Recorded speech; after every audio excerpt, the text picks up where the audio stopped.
¿Qué tal? Bienvenidos a un nuevo audiolibro. Soy Gringo y hoy les voy a leer La caída de la casa Usher de Edgar Allan Poe.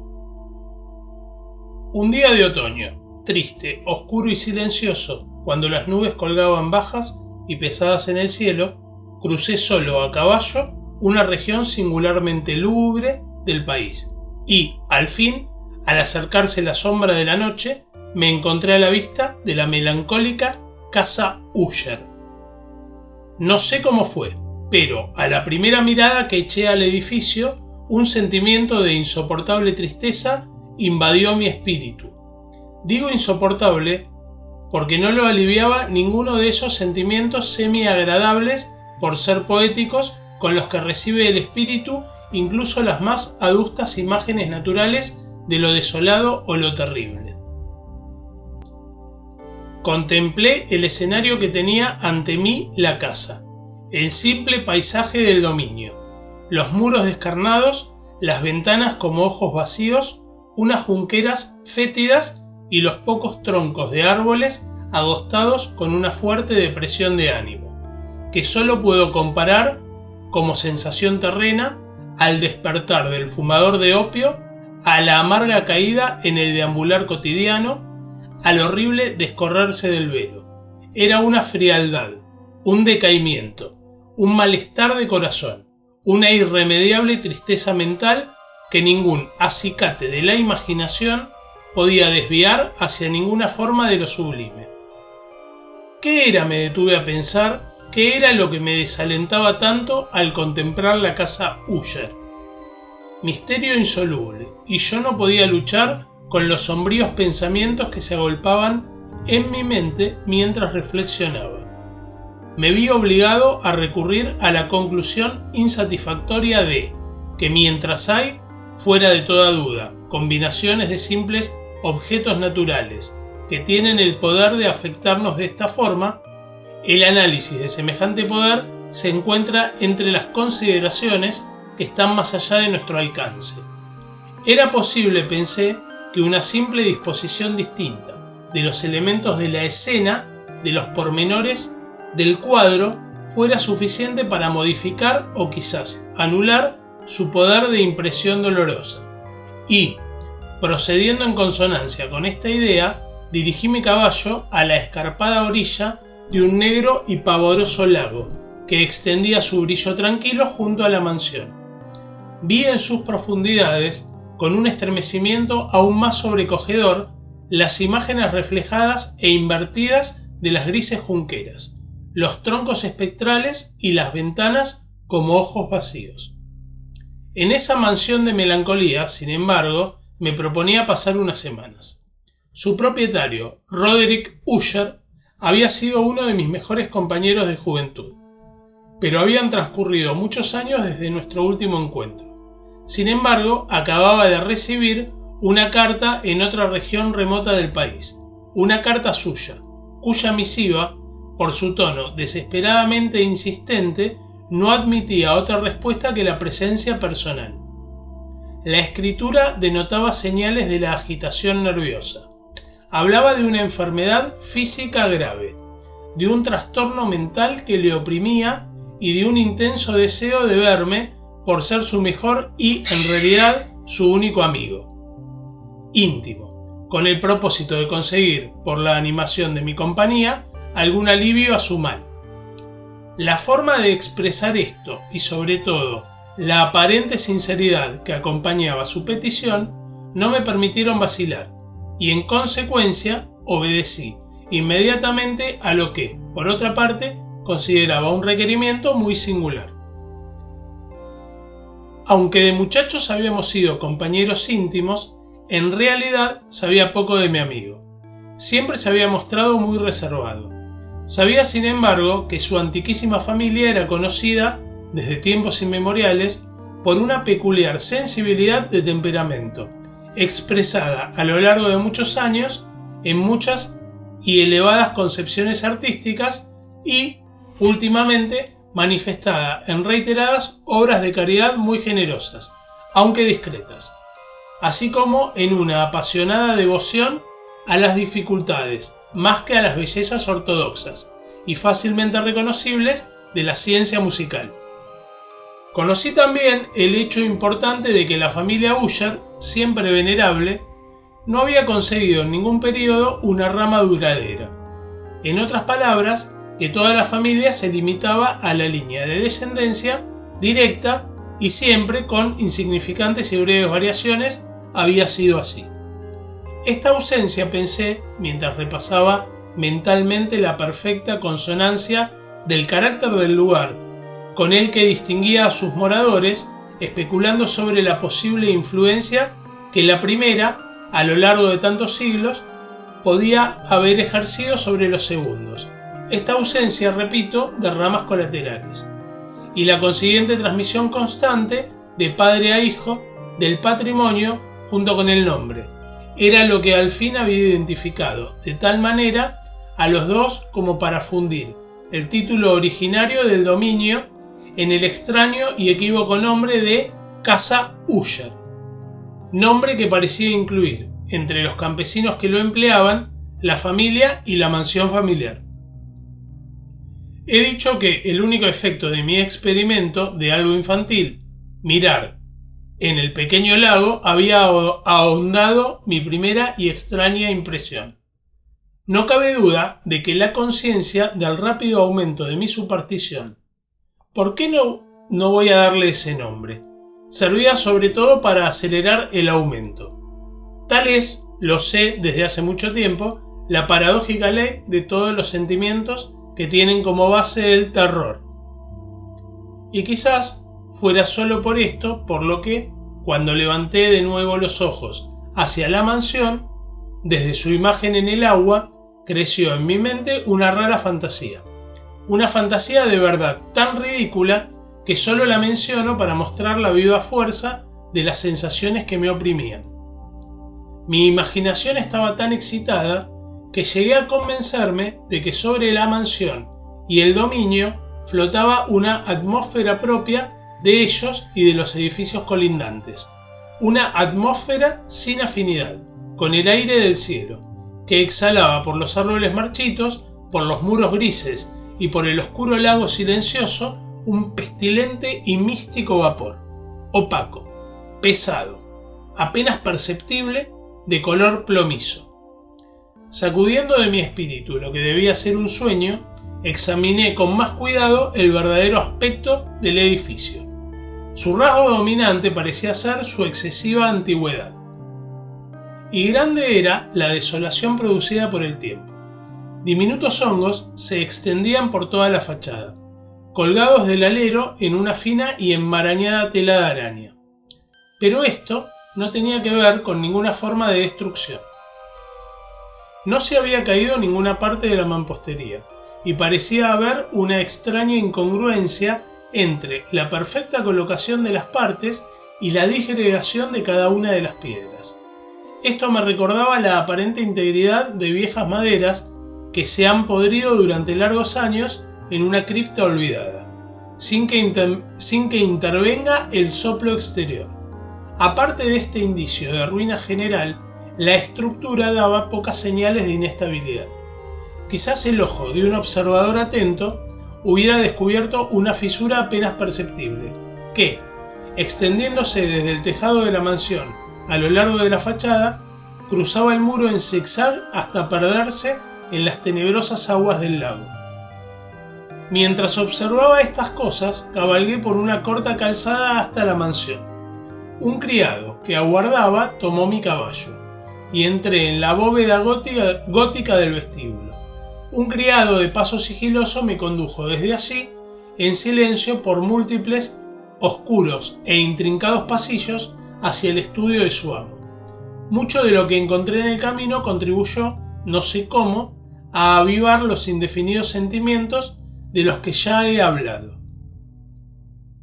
Mientras que los objetos que me rodeaban, los artesonados de los techos, los sombríos tapices de las paredes, los suelos de negro ébano y los fantasmagóricos trofeos heráldicos que rechinaban al pasar eran cosas, o parecían, a las que estaba acostumbrado desde niño pero no pensaba en lo familiar que me resultaba todo esto. Estaba asombrado de las insólitas fantasías que esas imágenes producían en mí. En una de las escaleras me tropecé con el médico de la familia. La expresión de su rostro, pensé, era una mezcla de insidiosa astucia y de perplejidad. Me saludó con ansiedad nerviosa y siguió su camino. Luego el criado abrió una puerta y me dejó en presencia de su amo. La habitación donde me encontraba era muy amplia y alta. Las altas ventanas, estrechas y puntiagudas, quedaban a tanta distancia del suelo de negro roble que eran completamente inaccesibles desde el interior. Débiles rayos de luz teñida de carmesí atravesaban los cristales enrejados y servían para distinguir suficientemente los principales objetos a mi alrededor. Los ojos, sin embargo, luchaban en vano para alcanzar los rincones más apartados de la cámara o los huecos del techo abovedado y ornado con relieves. Oscuros tapices cubrían las paredes. El mobiliario era profuso, incómodo, anticuado y destartalado. Había muchos libros e instrumentos musicales en desorden, que no conseguían dar vida a la escena. Sentí que se respiraba una atmósfera de dolor. Un aire de dura, profunda e irremediable melancolía lo envolvía y lo penetraba todo. A mi llegada, Usher se incorporó en un sofá donde estaba tendido. Cuán largo era y me saludó con una calurosa vivacidad, que tenía mucho, pensé al principio, de exagerada cordialidad, de obligado esfuerzo de hombre de mundo enuyé aburrido. Sin embargo, una mirada a su rostro me convenció de su total sinceridad. Nos sentamos y durante unos instantes, mientras no hablaba, lo observé con un sentimiento, en parte de compasión, en parte de espanto. Posiblemente ningún hombre había cambiado tan terriblemente en tan poco tiempo como Roderick Usher. A duras penas pude admitir la identidad del cadavérico ser que tenía ante mí con la del compañero de juventud. Sin embargo, el carácter de su cara había sido siempre extraordinario.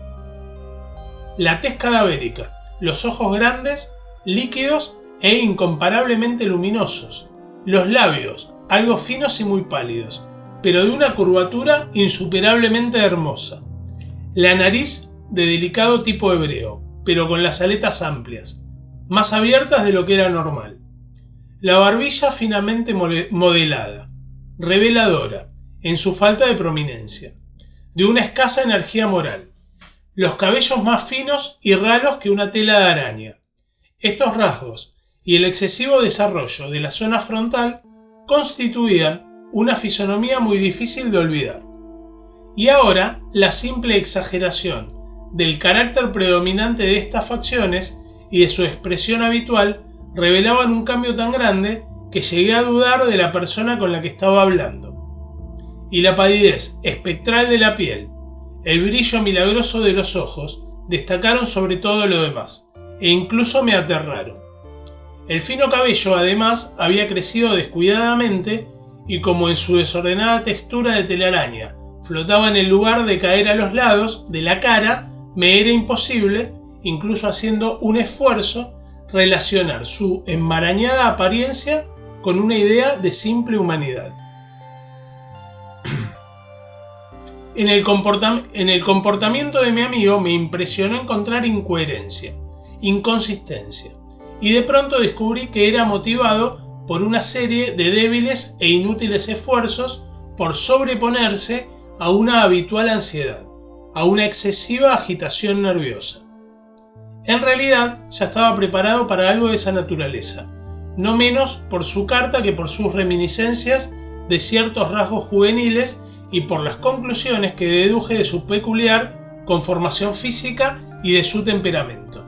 Sus gestos eran alternativamente vivaces y lentos. Su voz pasaba rápidamente de una indecisión trémula, cuando su espíritu vital parecía totalmente en suspenso, a esa clase de concisión enérgica, a esa manera de hablar abrupta, pesada, lenta, hueca. a esa pronunciación gutural, densa, equilibrada, perfectamente modulada que se puede observar en el borracho perdido o en el incorregible fumador de opio en los periodos de mayor excitación.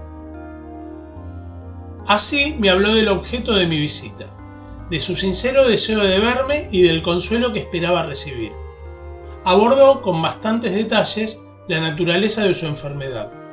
Era, dijo, un mal constitucional y familiar, para el cual desesperaba de encontrar remedio.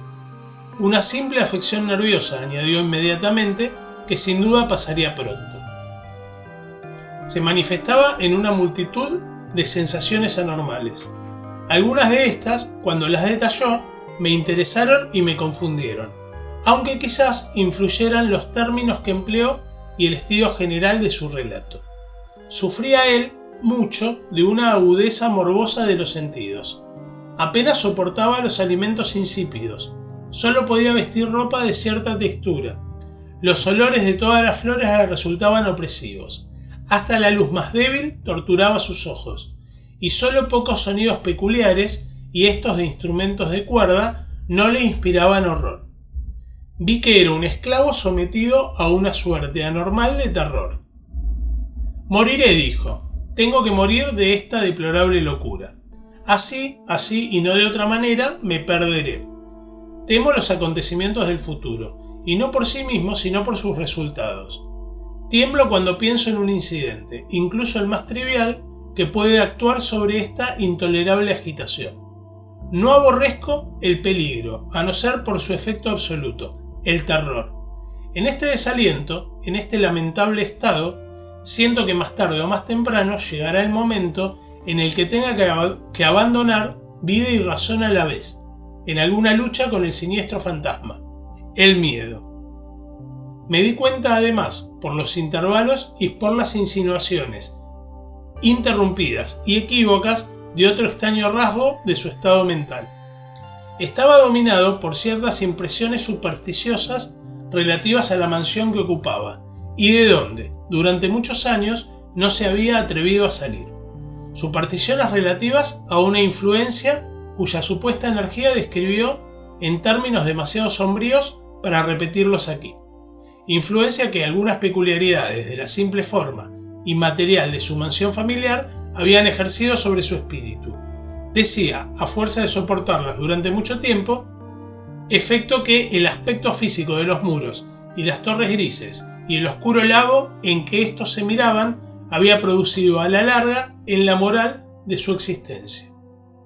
Admitía, no obstante, aunque con vacilación, que podía buscarse un origen más natural y mucho más palpable de la peculiar melancolía que le afectaba. La grave y prolongada enfermedad, el desenlace ciertamente cercano con la muerte de una hermana tiernamente amada, su única compañía durante muchos años, último y único pariente en la tierra. Su muerte, decía con una amargura que nunca podré olvidar, hará de mí el indefenso, el frágil, el último miembro de la vieja estirpe de los Ullard. Mientras hablaba, la señorita Madeline, así se llamaba, pasó lentamente por un lugar apartado de la cámara, y sin advertir mi presencia desapareció. La miré con absoluto asombro, no desprovisto de miedo, y sin embargo me resultaba imposible explicar estos sentimientos.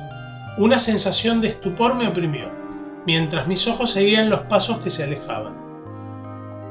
Cuando al fin una puerta se cerró tras ella, mi mirada instintiva y ansiosamente buscó el semblante del hermano, pero éste había hundido su cara entre las manos y solo pude percibir que una palidez aún mayor se extendía por los dedos enflaquecidos, entre los cuales caían apasionadas lágrimas. Hacía tiempo que la enfermedad de la señorita Madeline había desconcertado a sus médicos. Una constante apatía, un cansancio gradual de su persona y frecuentes, aunque transitorios, accesos de carácter parcialmente cataléptico eran el habitual diagnóstico. Hasta entonces había resistido con firmeza la opresión de su mal y se había negado a guardar cama, pero la caída de la tarde de mi llegada a la casa se rindió, como me contó su hermano esa noche con inexpresable agitación. al aplastante poder destructor y supe que la rápida visión que había tenido de su persona probablemente sería la última, ya que nunca más volvería a ver a la dama, por lo menos en vida. Después de varios días, ni Usher ni yo mencionamos su nombre, y en ese tiempo estuve ocupado en vehementes intentos para aliviar la melancolía de mi amigo. Pintábamos y leíamos juntos, o yo escuchaba como en un sueño las extrañas improvisaciones de su conmovedora guitarra. Y así, mientras una intimidad cada vez más estrecha me introducía sin reservas en lo más recóndito de su alma, iba adquiriendo con una amargura la inutilidad de todo intento por alegrar un espíritu cuya oscuridad, como una cualidad positiva inherente, se derramaba sobre todos los objetos del universo físico y moral en una incesante irradiación de melancolía. Siempre guardaré en la memoria las muchas horas solemnes que pasé a solas con el dueño de la casa Usher. Sin embargo, no conseguiré comunicar una idea del carácter exacto de los estudios o las ocupaciones en las cuales me envolvía o cuyo camino me enseñaba. Una idealidad excitada, enfermiza, arrojaba un resplandor sulfúreo sobre todas las cosas. Sus largos e improvisados cantos fúnebres resonarán eternamente en mis oídos. Entre otras cosas, conservo dolorosamente en la memoria cierta rara perversión y amplificación del extraño aire del último vals de von Weber, de las pinturas que nutría su laboriosa fantasía, y cuya vaguedad crecía en cada pincelada, vaguedad que me producía un estremecimiento tanto más penetrante cuanto que ignoraba su causa. De esas pinturas, aún tengo sus imágenes nítidas ante mí, sería inútil que intentase presentar algo más que la pequeña porción comprendida entre los límites de simples palabras escritas. Por la absoluta sencillez, por la desnudez de sus diseños, atraían la atención y la subyugaban. Si alguna vez un mortal pintó una idea, ese fue Roderick Usher. Para mí, al menos, en las circunstancias que entonces me rodeaban, surgía de las puras abstracciones que el hipocondríaco lograba plasmar en el lienzo con una intensidad de intolerable espanto, cuya sombra nunca he sentido, ni siquiera contemplando las fantasías de Fuseli, muy brillantes pero demasiado concretas. Una de las fantasmagóricas concepciones de mi amigo, que no participaba con tanto rigor del espíritu de abstracción, puede ser esbozada, aunque de una forma muy indecisa, débil, con palabras. El pequeño cuadro representaba el interior de una bóveda o túnel muy largo, rectangular, con paredes bajas, lisas, blancas, sin interrupción ni adorno de ningún tipo. Ciertos toques accesorios del diseño servían para dar la idea de que esa excavación estaba a mucha profundidad bajo la superficie de la tierra. No se veía ninguna salida en toda la vasta extensión, ni se percibía ninguna antorcha, ni ninguna otra fuente artificial de luz. Sin embargo, flotaba por todo el espacio una ola de intensos rayos que bañaban el conjunto con un resplandor inadecuado y espectral. Ya he hablado de este estado morboso que hacía intolerable al paciente toda música, si exceptuamos los efectos de unos instrumentos de cuerda. Quizás los estrechos límites en los que se había confinado con la guitarra dieron origen en gran medida al carácter fantástico de sus realizaciones, pero no se puede explicar de esta manera la fogosa facilidad de sus impropuntus, género musical pianístico. Debían ser, y lo eran, tanto las notas como las palabras de sus extravagantes fantasías, pues con frecuencia se acompañaban con improvisaciones verbales rimadas. Debían de ser el resultado de este intenso recogimiento y concentración mental a los que ya he aludido, y que solo se podían observar en momentos de la más elevada excitación. Recuerdo fácilmente las palabras de una de esas rapsodias. Quizás fue la que más me impresionó mientras la tocaba, porque en la corriente oculta o mística de su sentido creí percibir por primera vez una plena conciencia por parte de Usher de que su elevada razón vacilaba en su trono. Los versos que tituló El Palacio Encantado decían poco más o menos así: en el más verde de nuestros valles, habitados por los ángeles buenos, antaño un bello y majestuoso palacio, un radiante palacio alzaba su frente. En los dominios del rey Pensamiento allí se elevaba. Jamás un serafín desplegó el ala. Sobre un edificio la mitad de bello. Banderas amarillas, gloriosas doradas, sobre su remate flotaban y ondeaban. Todo esto sucedía hace muchísimo tiempo. Y cada suave brisa que retozaba en aquellos gratos días, a lo largo de los muros pálidos y empenachados, se elevaba un aroma alado. Los que vagaban por ese alegre valle, a través de 2 ventanas iluminadas, veían espíritus moviéndose musicalmente, a los sones de un laúd bien templado, en torno a un trono donde sentado, porfirogénito, con un Fausto digno de su gloria, aparecía el señor del reino. Y, refulgente de perlas y rubíes, era la puerta del bello palacio, por la que salían a oleadas y centellaba sin cesar una turba de ecos cuya grata misión era solo cantar, con voces de magnífica belleza, el talento y el saber de su rey. Pero seres malvados, con ropajes de luto, asaltaron la elevada posición del monarca. Lloremos pues nunca el alba despuntará sobre él el desolado. Y en torno a su mansión la gloria, que rojeaba y florecía, es solo una historia oscuramente recordada de las viejas edades sepultadas. Y ahora los viajeros, en ese valle, a través de las ventanas rojizas, ven amplias formas moviéndose fantásticamente, en una desacorde melodía, mientras cual un rápido y horrible río, a través de la pálida puerta, una horrenda turba se precipitaba eternamente, riendo más sin sonreír nunca más. Recuerdo bien que las sugestiones nacidas de esta balada nos llevaron a una serie de pensamientos en los que resalto una opinión de Usher que menciono, no por su novedad, pues otros hombres han pensado así, sino para explicar la obstinación con la que la defendió. Esta opinión, de forma general, trataba de la sensibilidad de todos los vegetales. Pero, en su trastornada fantasía, la idea había ido cobrando un carácter más atrevido, e invadía, bajo ciertas condiciones, el reino de lo inorgánico.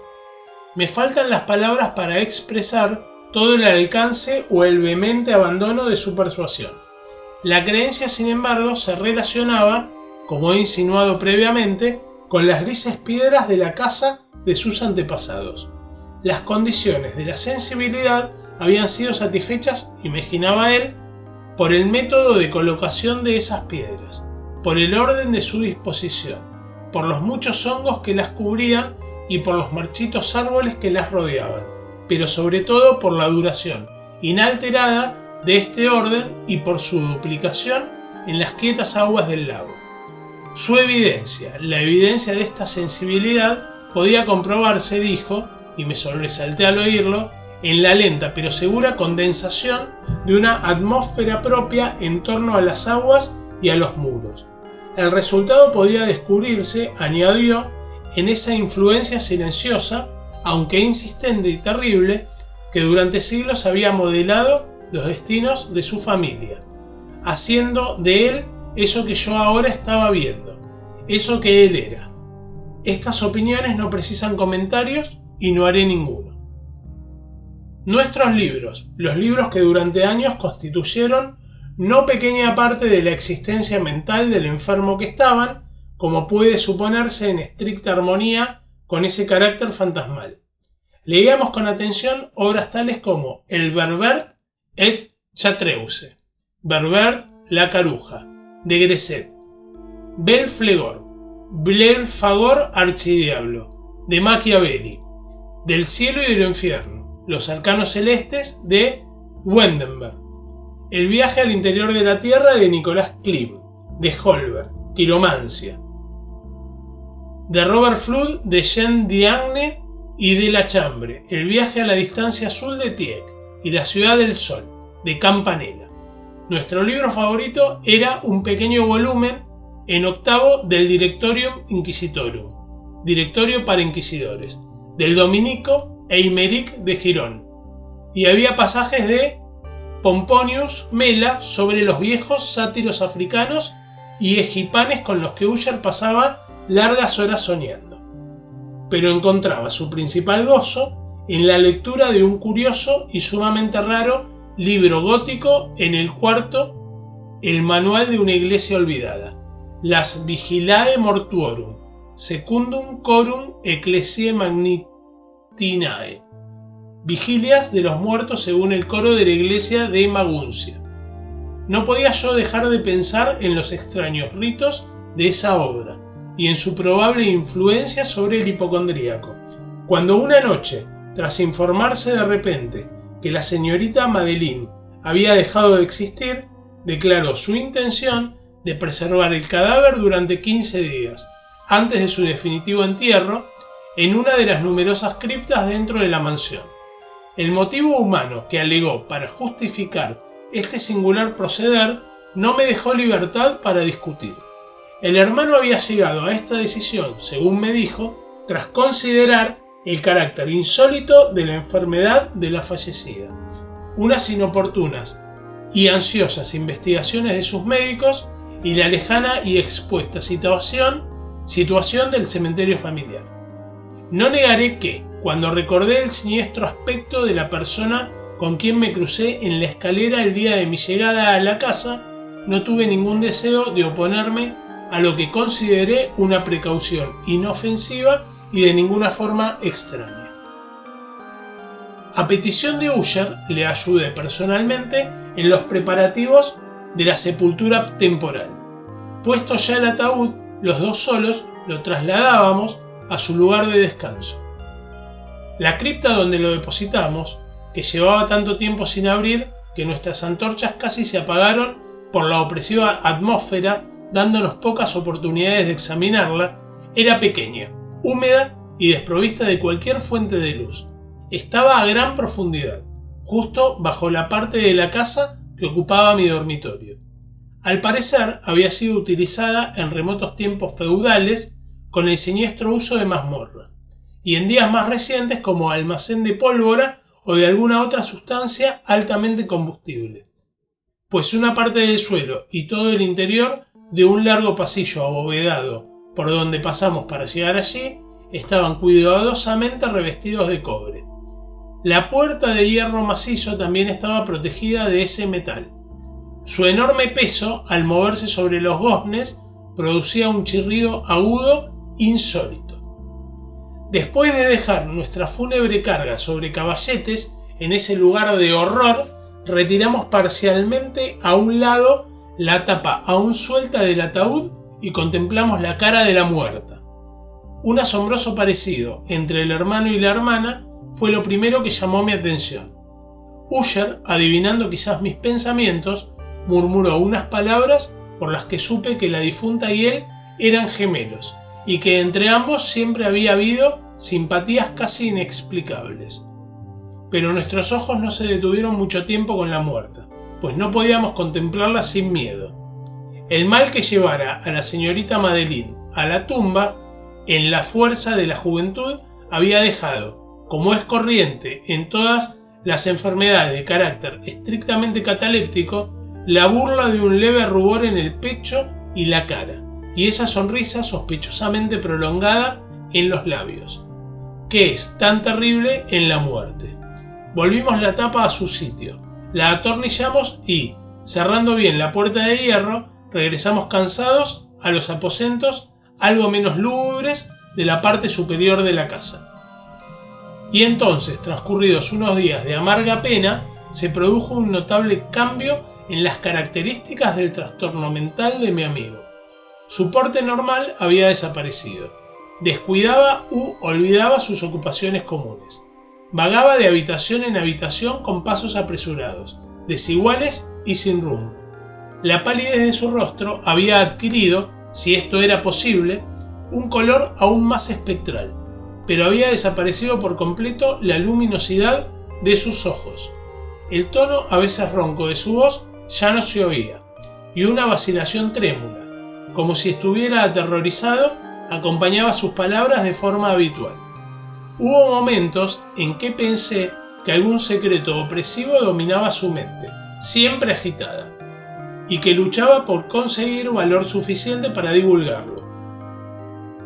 Otras veces, en cambio, me veía obligado a reducirlo todo a las meras e inexplicables extravagancias de la locura, pues le veía contemplar el vacío a largas horas, en actitud de la más profunda atención, como si escuchara algún sonido imaginario. No es de extrañar que su estado me aterrara, que me contagiase.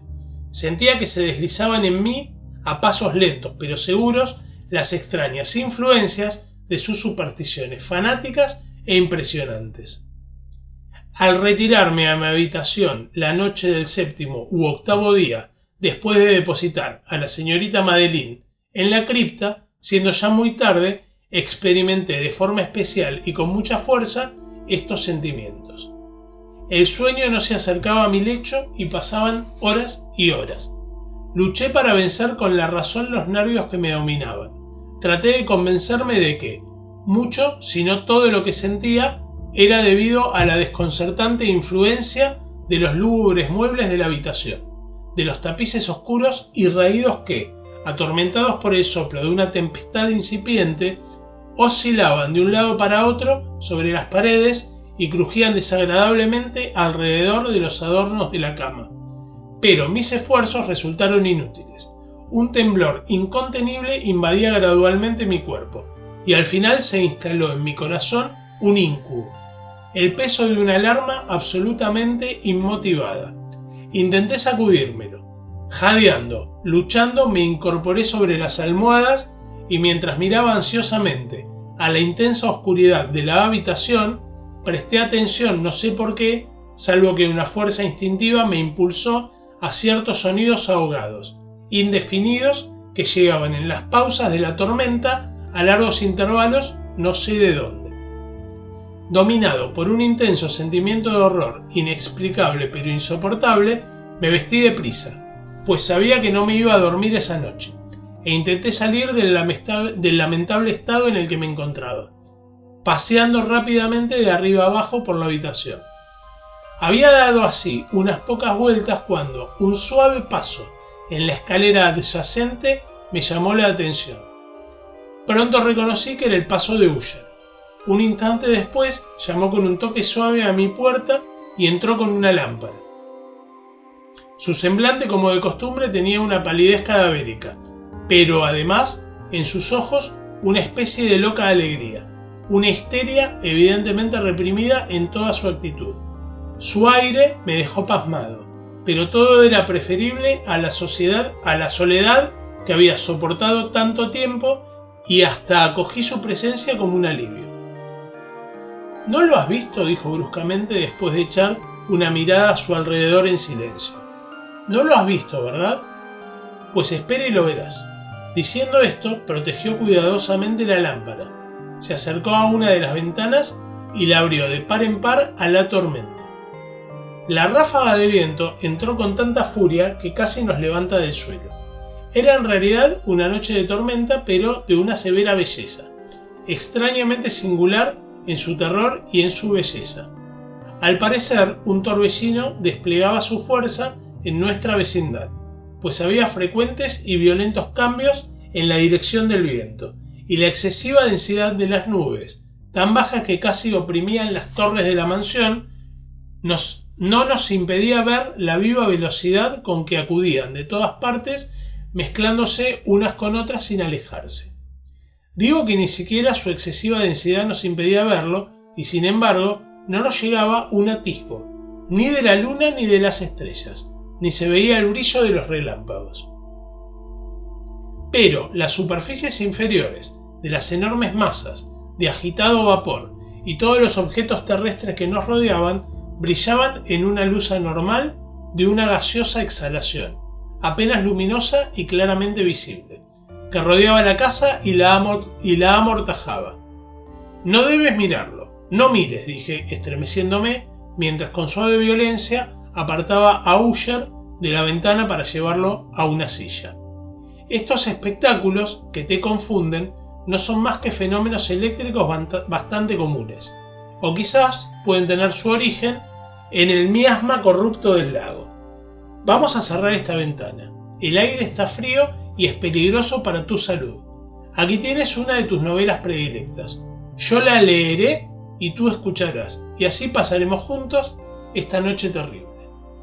El antiguo volumen que había agarrado era Mad Trist, Locura en 3 fases, de Sir Lancelot Canning, pero lo había calificado de libro favorito de Usher más por triste broma que en serio, pues en realidad hay poco en su verbosidad tosca y falta de imaginación que pudiera interesar a la elevada e ideal espiritualidad de mi amigo. Era el único libro que tenía a mano y alimenté una vaga esperanza de que la excitación que en ese momento agitaba al hipocondríaco pudiera encontrar alivio, pues la historia de los trastornos mentales está llena de estas anomalías, aún en las extremas locuras que iba a leerle. De haber juzgado en realidad la actitud exageradamente tensa y vivaz con la que escuchaba o parecía escuchar las palabras del relato, podría haberme felicitado por el éxito de mi idea. Había llegado a esa parte bien conocida de la historia cuando Ethelred, el héroe de Trist, después de sus vanos intentos de meterse por las buenas en la morada del eremita, intenta entrar por la fuerza. Ahí, como se recordará, las palabras de la narración son las siguientes. Y Ethelred, que por naturaleza tenía un corazón valiente y que, además, se sentía fortalecido por el poder del vino que había bebido, no esperó al momento de parlamentar con el eremita, que en realidad era un hombre de carácter obstinado y malo, sino que, sintiendo la lluvia en los hombros y temiendo el estallido de la tempestad, levantó decididamente su maza y a fuertes golpes abrió un hueco en las tablas de la puerta por donde meter su mano enguantada, y luego, tirando con fuerza hacia sí, rajó, rompió y destrozó, de tal forma que el ruido de la madera seca y hueca retumbó en el bosque y lo llenó de alarma. Al terminar esta frase me sobresalté y me detuve un momento, pues me pareció, aunque enseguida concluí que mi excitada imaginación me había traicionado, me pareció que, desde algún lugar muy alejado de la mansión, llegaba confusamente a mis oídos algo que podía ser, por su parecido, el eco, aunque ahogado y confuso por cierto, del mismo ruido de rajar y destrozar que Sir Lancelot había descrito con tanto detalle. Fue, sin duda alguna, la coincidencia lo que me había llamado la atención, pues entre el batir de los marcos de las ventanas y los mezclados ruidos normales de la tormenta que seguía aumentando, el sonido en sí, con toda seguridad, no tenía nada que me interesara ni me molestara. Seguí leyendo la historia. Pero el buen campeón Ethelred pasó la puerta y se quedó muy furioso y sorprendido al no percibir señales del malvado eremita, y encontrar en cambio un dragón prodigioso, cubierto de escamas, con lenguas de fuego, sentado en guardia delante de un palacio de oro, con suelo de plata, y del muro colgaba un escudo de reluciente bronce con esta leyenda: quien entre aquí conquistador será, quien mate al dragón el escudo ganará. Y Ethelred levantó la maza y golpeó la cabeza del dragón, que cayó a sus pies y lanzó su pestilente aliento con un alarido tan horrible y áspero, y a la vez tan penetrante, que Ethelred se vio obligado a taparse los oídos con las manos, para no escuchar el horrible ruido, tal como jamás se había oído nunca hasta entonces. Aquí me detuve otra vez bruscamente, y ahora con un sentimiento de violento asombro, pues no podía dudar de que en esta ocasión había oído de verdad, aunque me resultaba imposible decir de qué dirección procedía, un grito insólito, un sonido chirriante, sofocado y aparentemente lejano, pero áspero, prolongado, la exacta réplica de lo que mi imaginación atribuyera al extranatural alarido del dragón, tal como lo describía el novelista. Oprimido como sin duda lo estaba, desde la segunda y más extraordinaria coincidencia, por 1000 sensaciones contradictorias en las que predominaban el asombro y el pánico, conservé sin embargo la suficiente presencia de ánimo como para no excitar con ninguna observación la sensibilidad nerviosa de mi compañero. No estaba seguro de que hubiera advertido tales sonidos, aunque en los últimos instantes se había producido una evidente y extraña alteración de su apariencia. Desde su posición frente a mí había hecho girar poco a poco su silla, de forma que ahora estaba sentado mirando hacia la puerta de la habitación, y por esto solo en parte podía ver yo sus facciones, aunque percibía que le temblaban los labios, como si murmurara algo inaudible. Tenía la cabeza doblada sobre el pecho, pero supe que no estaba dormido porque vi que tenía los ojos muy abiertos y fijos, cuando le miré de reojo. El movimiento del cuerpo contradecía también esta idea, pues se mecía de un lado a otro con un balanceo suave pero continuo y uniforme. Tras haber notado rápidamente todo esto, reanudé la lectura del relato de Sir Lancelot, que seguía así. Y entonces el campeón, después de escapar a la terrible furia del dragón, se acordó del escudo de bronce y del encantamiento roto. Apartó el cadáver de su camino y avanzó con valor por el pavimento de plata del castillo hasta la pared donde colgaba el escudo, el cual en realidad no esperó su llegada, sino que cayó a sus pies sobre el suelo de plata con grandísimo y terrible fragor. Apenas había pronunciado estas palabras cuando, como si en realidad un escudo de bronce en ese momento hubiera caído con todo su peso sobre un piso de plata. Percibí un eco claro, profundo, metálico y resonante, aunque aparentemente sofocado. Incapaz de dominar mis nervios, me puse de pie de un salto, pero el movimiento de balanceo rítmico de Usher no se interrumpió. Corrí apresuradamente hasta el sillón en el que estaba sentado. Sus ojos miraban fijamente hacia adelante y dominaba su persona una rigidez pétrea. Pero cuando posé mi mano sobre su hombro, un fuerte estremecimiento recorrió su cuerpo. Una sonrisa infeliz temblaba en sus labios, y vi que hablaba con un murmullo bajo, rápido e incoherente, como si no advirtiera mi presencia. Inclinándome sobre él, muy cerca, bebí por fin el horrible significado de sus palabras. ¿No lo oyes? Si yo lo oigo, y lo he oído mucho tiempo, muchos minutos, muchas horas, muchos días lo he oído, pero no me atrevía. Oh, ten lástima de mí, miserable desventurado. No me atrevía a hablar. La hemos encerrado viva en la tumba. ¿No dije que mis sentidos son agudos? Ahora te digo que oí sus primeros débiles movimientos en el ataúd hueco. Los oí hace muchos días, pero no me atrevía a hablar. Y ahora esta noche Ethelred, jaja. La puerta rota del eremita y el grito de la muerte del dragón y el estruendo del escudo, di más bien, el ruido de su ataúd al rajarse, el chirriar de los goznes de hierro de su cárcel y las luchas en el pasillo de cobre de la cripta. Oh, ¿dónde me esconderé? ¿No estará pronto aquí? ¿No se apresurará a reprocharme mis prisas? ¿No he oído sus pasos en la escalera? ¿No distingo el pesado y horrible latido de su corazón? ¡Insensato! Y aquí, furioso de un salto, se puso de pie y gritó estas palabras como si en este esfuerzo entregara el alma. ¡Insensato! Te digo que está del otro lado de la puerta. Como si la energía sobrehumana de su voz tuviera el poder de hechizo, los enormes y antiguos batientes que Usher señalaba abrieron lentamente en ese momento sus pesadas mandíbulas de ébano. Era la obra de la violenta ráfaga, pero allí, al otro lado de la puerta, estaba la alta y amortajada figura de la señorita Madeline Usher.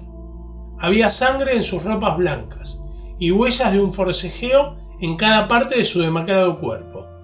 Por un instante se mostró temblorosa, tambaleándose en el umbral. Luego, con un lamento sofocado, cayó pesadamente hacia adentro, sobre el cuerpo de su hermano, y en su violenta agonía final lo arrastró al suelo muerto, víctima de los terrores que había anticipado. Huí horrorizado de aquella cámara, de aquella mansión. Fuera seguía la tormenta con toda su furia cuando me encontré cruzando la vieja calzada. De repente surgió en el sendero una luz extraña, y me volví para ver de dónde podía salir tan increíble brillo, pues la enorme casa y sus sombras quedaban solas detrás de mí. El resplandor venía de la luna llena, roja como la sangre, que brillaba ahora a través de aquella grieta apenas perceptible, como he descrito, que se extendía en zigzag desde el tejado de la casa hasta su base. Mientras la contemplaba, la grieta se iba ensanchando, pasó un furioso soplo de torbellino, todo el disco de la luna estalló entonces ante mis ojos, y mi espíritu vaciló al ver que se desplomaban los pesados muros, y hubo un largo y tumultuoso clamor como la voz de 1000 torrentes, y a mis pies se cerró, sombrío y silencioso, el profundo y corrompido lago sobre los restos de la casa Usher.